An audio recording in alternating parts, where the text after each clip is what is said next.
The COVID-19 pandemic has disrupted many economic and social processes, and to ensure the recovery, we all need to pay additional attention and make additional efforts to restore and increase the potential of our economies. 3 years after the start of the COVID-19 pandemic, the situation is changing, but still remains uncertain, and we need to exchange experience and elaborate new approaches to increase employment opportunities and ensure decent work conditions. The National Plan for Economic Recovery in Russia was adopted in April 2020 and has since been updated several times in response to changing dynamics of the pandemic. Under the plan, the government provides direct payments to families with children, while most of government support takes the form of tax breaks, subsidies, relaxing administrative regulations, subsidized preferential loans, etc. Under the plan, the government channeled funds to 15 sectors that suffered the most during the pandemic. These funds helped protect 6.7 million jobs in these sectors, including 5.3 million in small and medium enterprises.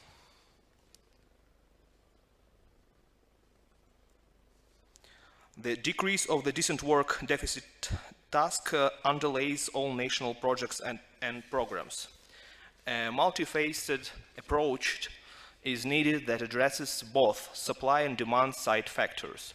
To reduce the decent work deficit, the government is investing in education and training, promoting decent work conditions, encouraging the creation of quality jobs, addressing gender and other forms of inequality, enhance social protection, developing occupational standards and skills assessment model, encouraging corporate social responsibility.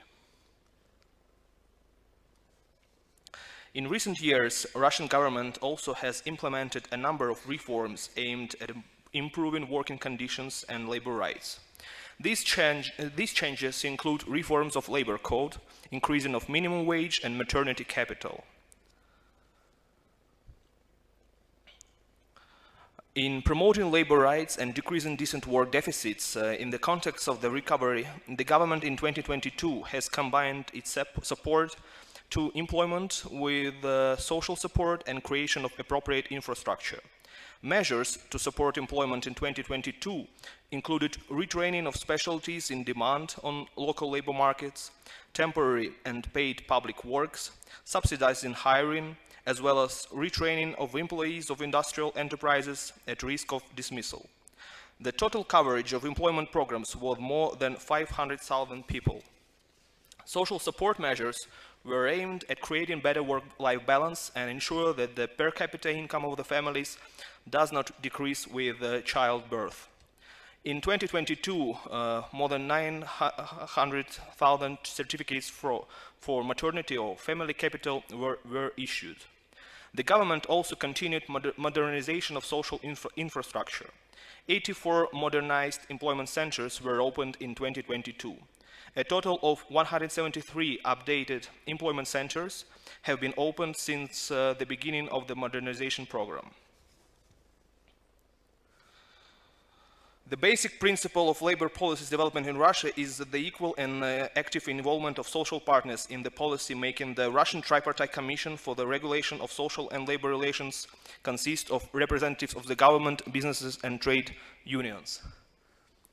The government was actively involved in development of protection measures to counteract the spread of COVID-19 and continues to develop and implement measures to achieve national development goals of the Russian Federation, including the increase of labor productivity and development of entrepreneurship, ensuring the right of an employee to decent work, and the implementation of state guarantees for remuneration, increasing the level of wages and living standards of the population. The All Russian Employers Associations Congress adopted the Social Charter of Russian business in 2004. A new edition was released in 2021. The Social Charter is recognized by business organizations, complies with key international documents in the field of social development.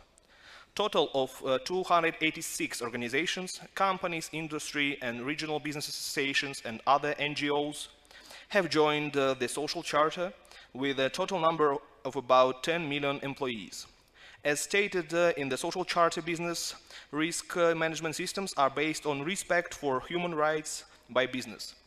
Companies introduce procedures to control and prevent human rights violations and align our efforts in this area with the Sustainable Development Goals. The All-Russian Union of Trade Unions is also active in the protection of workers' rights. The All-Russian Union of Trade Unions stand for the extension of labor agreements to all employers, regardless of their participation in employers' associations. They are also concerns about the protection of workers' rights in the informal sector, where many workers are employed in jobs that do not provide adequate benefits or protections.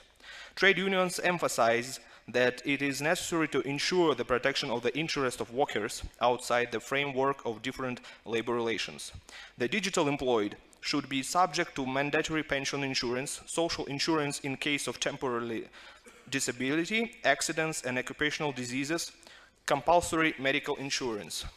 Trade unions propose to provide for the right of platform employees to form and join trade unions, to involve trade union representatives in disputes with operators of digital platforms to protect their rights and interests.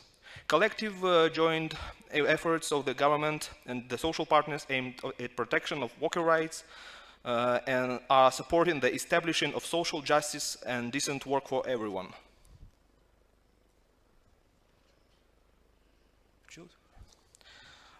Development of occupational standards is one of the important tools that allows to ensure the equality of workers, qualifications and wages, increase quality of the workforce and its matching with the needs of the labor market, close the existing decent work gaps.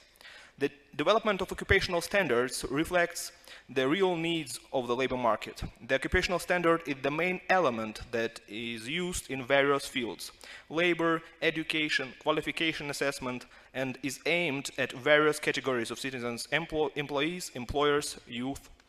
Currently, occupational standards are becoming a direct action document for the vocational education system without intermediate links in the forms of educational standards.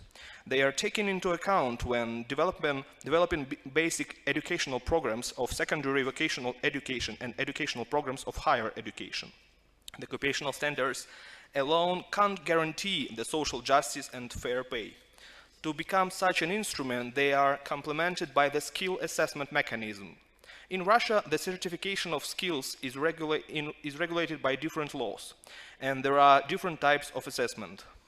Independent qualification assessment allows employees to build a professional career, employers to plan personal policy, and employee training enables a person who does not have professional education but who has experience to feel more confident in the labor market. Currently, 477 evaluation of qualification centers are organized where more than 120,000 employees have passed independent assessment of qualification.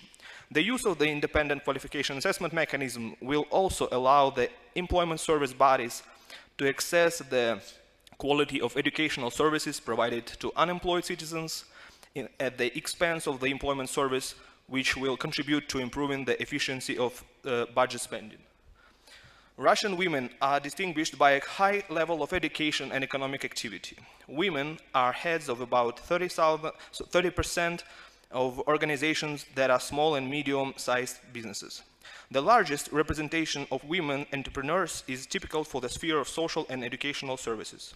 Women also make up 40% of the self-employed and actively participate in public and political life in public administration. Currently, along with the social charter of businesses, companies implement special programs to develop the leadership skills of their employees, set goals to increase the proportion of women on the board of companies. An internal audit of the distribution of wages and bonuses between men and women is being conducted in order to comply with the principles of equal pay for work, of equal complexity and intensity. There are programs of psychological support for women when they go to work after parental leave, and professional development programs, flexible working hours for this category of women. In order to increase the competitiveness of women in the labor market and create conditions for combining family responsibilities for raising children with work, women with preschool children have been given the opportunity to undergo vocational training. Also, restrictions on the type of work in which women can be employed have been reduced. The list of industries, jobs and positions with harmful or dangerous working conditions where the use of women's labor is restricted has been reduced by 4 times, from 456 to 100 positions. To sum up my presentation of Russia's experience in addressing the labor rights and decent work issues, I would like to reiterate that labor rights and decent work environments play a critical role in promoting economic growth and recovery in the current volatile economic conditions. Creating a labor rights-friendly environment and promoting decent work play a crucial role in promoting economic growth and recovery in current challenging economic conditions. Thank you for your attention.